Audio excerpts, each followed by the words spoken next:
Hi, welcome. We are here with episode 17 tonight with the Red Bra Project channel. And Shauna, how are you doing? I am great. It feels good to be back. We've been on a little bit of a hiatus, so good to see you. Thank you. You too. I'm so excited for tonight's guest. Tonight we are here with the incredible, the wonderful Allison Mathis Jones. Yay! Hi, Allison. Hi, thank you guys so much for having me. Oh, we're so excited to have you here with us tonight. Thank you so much.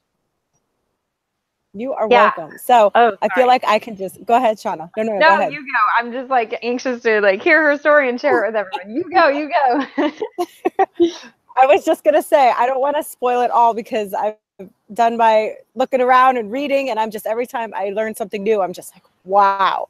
So Allison, why don't you jump in and tell us a little bit about where you're from and kind of what your story is and what you're doing right now? Yeah, okay. So I'm Allison, of course, and I'm 28 years old. I am from Atlanta, Georgia. I attended the University of Miami, go Hurricanes. And that is where I met my husband, and he plays professional basketball. So we are literally all over the place. In his career, he's played in the NBA, he's played in the NBA G League, and we've been overseas. We've been in Italy, Japan, and France. He's actually in China right now. So we've literally been all over the place. And so that's a big part of who I am. You know, I really enjoy being his wife. And I kind of, at first, I was kind of resistant against this lifestyle, but I've kind of grown to accept it and grown to kind of bloom where I'm planted and kind of enjoy the process and the life that comes along with his career. So that's a little bit about me. And most recently, I actually was diagnosed with and overcame a brain tumor. So, like I said, I'm only 20. I think I said I'm 28. I'm actually 27, and I keep adding months to my life because I won't be 28 until August. But, you know, Don't rush it, girl. almost 27. But I was diagnosed with a brain tumor in April and underwent a craniotomy. And here I am today, 100% back to normal and living my best life. I will have to say better than before. And what a blessing that is to come out of something like that even better than I originally went in. Wow. I mean, talk about April and it's only July. Yes. So no wonder why you're like 28. You probably feel like your months have just flown by, partially given everything that you've been through. That's incredible. We're so glad to hear that are fully recovered. Thank you. And you're right. I feel like the last, what has it been, 3 months has been like 3 years, like in my head. Like, I'm like, how is it only July? How is the summer not over yet? Like, it just seems like, you know, me and my husband, we actually went on a trip to the Bahamas. Literally, we got back on Sunday, and then on Monday, I found that I had my brain tumor. And it seems like ever since then, like life has just been kind of a whirlwind, and it's just now like settling down. And I do feel like it has been just insane. So you're right. No wonder I feel like I should already be 28. You are just a ball of energy. You're so positive. And I mean, were you this positive those 3 months too? Like, how did you stay so, I don't know, upbeat and on track and focused on beating this? So I am, I've always been kind of the person who is strong for everyone else and is there for everyone else. And so kind of to take you guys back a little bit to my diagnosis, I found out I had the brain tumor because I was having migraines. And so my mom has migraines. And so I was kind of like, okay, this is probably genetic, probably no big deal, probably hormonal, whatever. But I did go to the doctor because the headaches were so bad that they were waking me up out of my sleep and like things like that. And so my doctor's like, yeah, you know, it's probably just migraines. You're right. But like, I'm going to send you for an MRI, like just so we can just rule out anything else. But don't worry. And so, you know, I kind of go on with my trip, go on with my life. And I honestly like thought that the MRI was dumb. I was like, this is a waste of time. Like, this is stupid. Like, why am I getting this? Got the MRI, and the technician comes back and she's like, I want to do an MRI with contrast instead of just a regular. And I'm like, why? And she's like, well, I think I see something. Like, do you want me to get your husband? And so I'm like, yeah, sure. And so she gets my husband from the back. And the moment I saw his face, I knew that she had told him something that she probably wasn't telling me.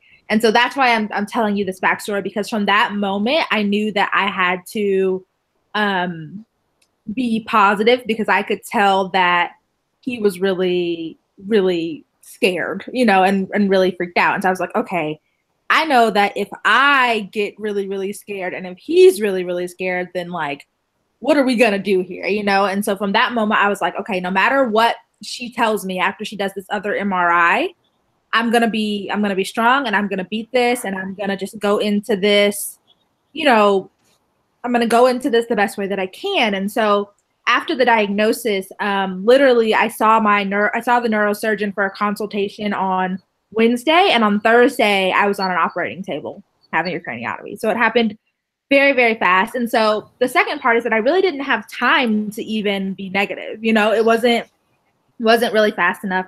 I mean, it wasn't slow enough for me to even have time to really think about it. And so I remember going into the operating room, my mom, before she said goodbye to me, asked me if I was afraid. And I was like, no. I was worried about other people throughout my entire healing process. I was worried about my husband, if he was okay, my mom, and the rest of my family. But I knew from the very beginning that I was okay. And so that's what helped me to go into it and be positive. Now, on the flip side, I'm human. And so I have to share that while I was positive about the surgery and about the diagnosis and knew I was going to come out on top, it was very frustrating for me recuperating from surgery, because I'm like a very independent person. And so being kind of told that I wasn't allowed to do certain things or needed, to have help doing certain things, that was very frustrating for me. And during that time, it was a little bit hard for me to stay positive, but I thank God that that was short-lived for me, and that, all the restrictions the doctors placed on me didn't last all that long. So that's a very long one. Did I even answer the question? I feel like I just babbled on. No, you absolutely answered it. And it's just, I mean, you're so strong, and you're strong for others when others are trying to be strong for you. And that's just, it's a gift to be able to kind of have that resiliency. Yeah, it's a blessing and a curse for sure. Yeah, no, you answered that perfectly. And thank you for taking a step back and kind of going into it with the backstory and things, because it makes it really real just how quick everything happened for you. But at the same time, how fast you had to be to respond and get your mindset in the right place all of a sudden. I mean, you went in with migraines and the doctor's like, yeah, this is possibly migraines. But for whatever reason, you needed to get those extra tests done.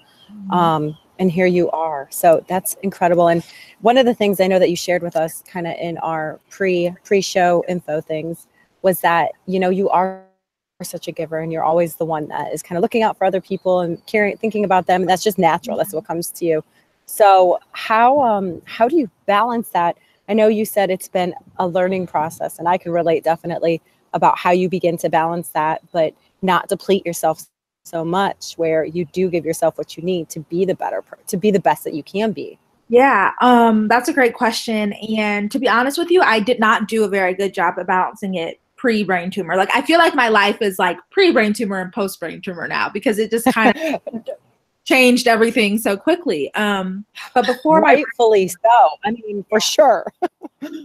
Pre-brain tumor, I really didn't do a very good job of balancing. I was give, take on other people's problems constantly. And I shared on my Instagram, and, okay, obviously, I will never really know what caused my brain tumor, with all the environmental things, with all the things that are being put in our food, with all the technology. We're holding cell phones to our heads, or, the type of tumor I had, it's like 70% more likely in women because it feeds off of our hormones. Like, I'll never know what caused it.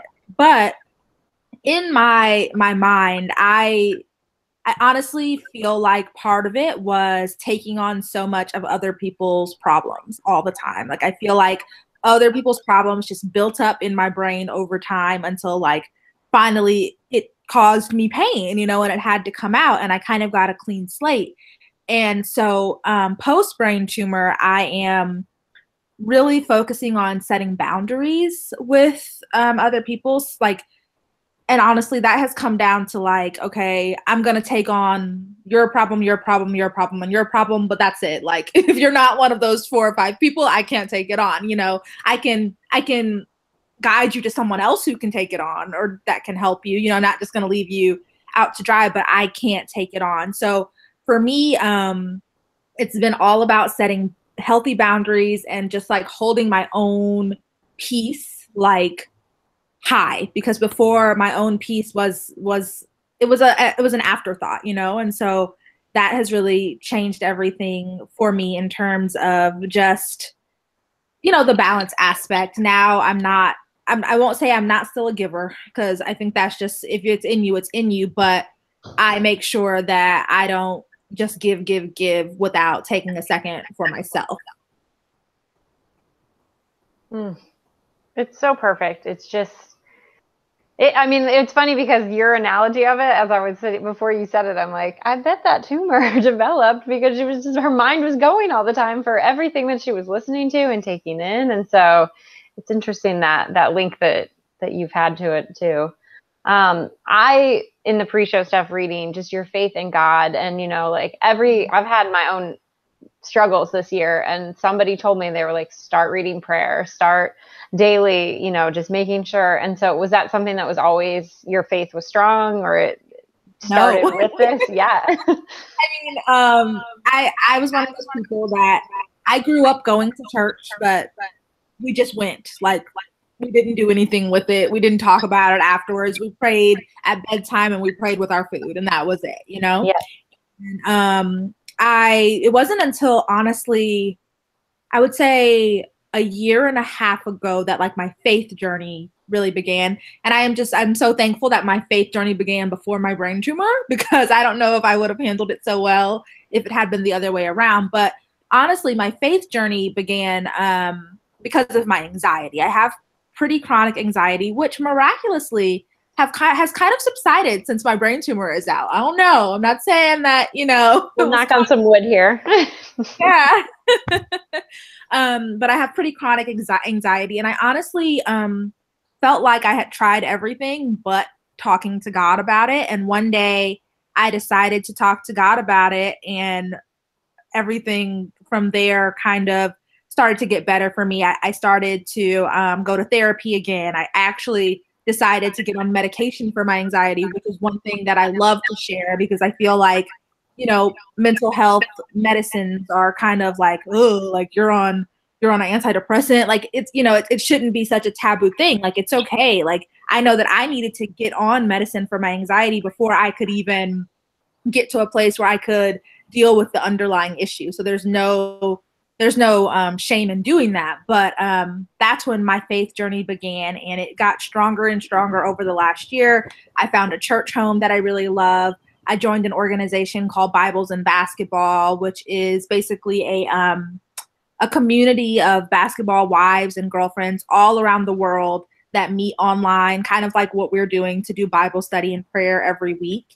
And my faith grew and grew. And so thank God, by the time April came along and this brain tumor came, my prayer life and my spiritual life was kind of in a good place, and it has only gotten better as a result of what I went through. But to answer your question, no, it was not always where it is now.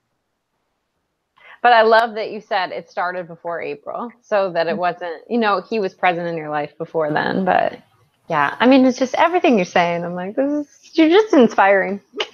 Thank you. I'll be your cheerleader. Me and Renee here. But I mean, how incredible is that? Like, you're telling us a story, you're sharing with us about being diagnosed in April, but yet you started your faith journey before then, and there was for your own personal reasons, but who knew it was going to lead you here? Exactly. That's awesome.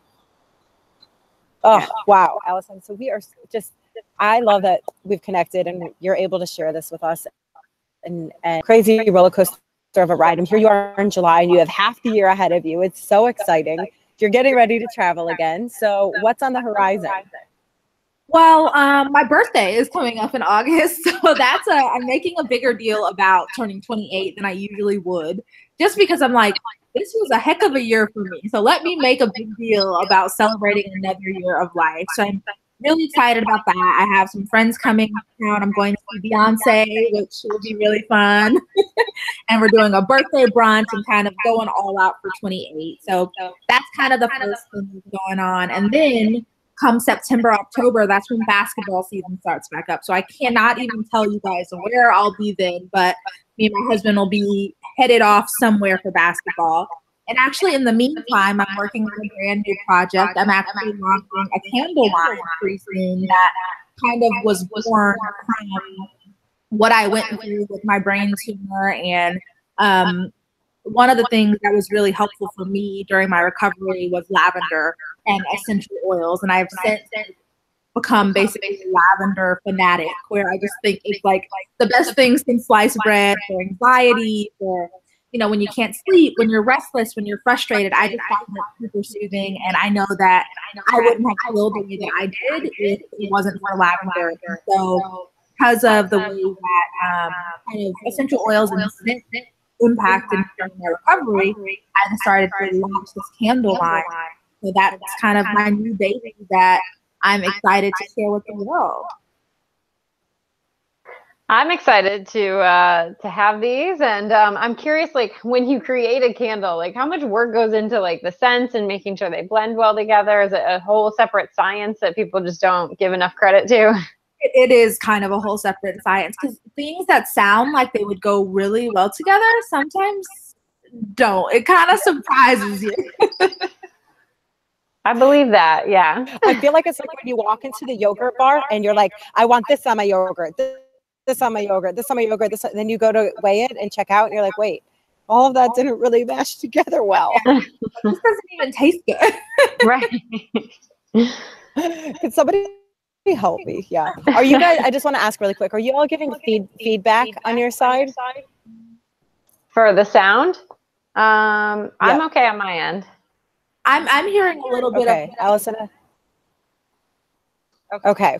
All right. To all of our guests out there, we're really sorry if you're picking up some feedback. We're also going to follow up with a blog post talking about everything. So if anything gets a little wonky, welcome to live streaming. I'm so sorry, but we are going to iron this out and make sure you hear all about the chat with Allison. So, okay.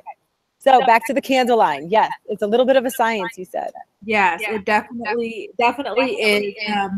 I definitely want to keep self-care in the center of what I'm doing, because I think that, you know, as women, that's something that's missing from a lot of our lives. So I definitely want all my scents to be soothing and relaxing. And what's really cool about my candle line is that all of the candles have a kind of a quote, an inspirational quote on them. So they don't have like traditional, like, it's not going to be called like lavender vanilla. Like, it'll be called a word and have a quote on it, so that you're picking a candle that really every time you light it and look at it is going to also like light your soul on fire, so that you can continue on your journey. That is so cool. Are you going to have a monthly membership? I'm like, sign me up. Actually, you know, that's a really good idea. I hadn't really thought about it. You know, there's a lot of posts that happen here at the Red Bra Project channel. So I am a subscription box addiction person, so sign me up. Like, if you're having a monthly can, I'm in. I know. I just have my daily harvest box today with my smoothies.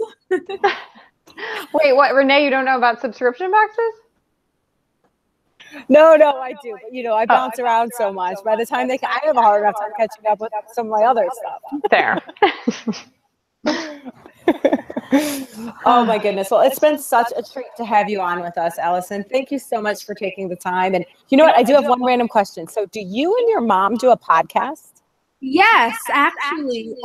We've been on an extended hiatus, but me and my mom do have a podcast called the Duo Podcast. And it's all about celebrating the generational differences between mothers and daughters, and kind of finding common ground on a variety of things. We talk about literally everything under the sun.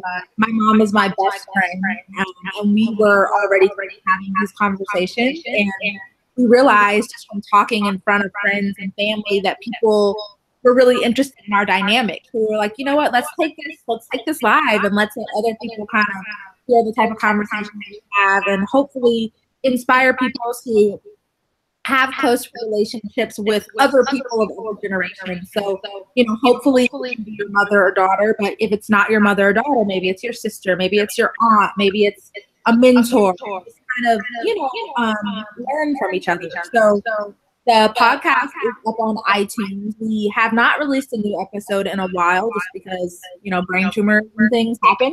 But hopefully we'll be back with new episodes soon. I think we know it, and you've shared so many great things, but we always ask our guests what they think their red bra moment is when they put on that superhero cape. And again, you've had so many, but what do you think when you reflect on it?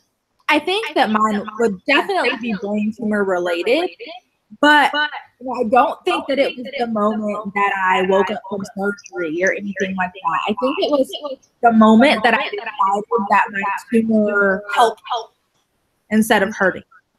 Because I think that's the moment where I took control of the narrative, and when I really took a moment and sat back and thought, like, wow, what was God trying to teach me with this tumor? And I was able to kind of reflect on it and write it out. Wow, like I am more beautiful and more whole having gone through that experience. I think that was my red. That's awesome.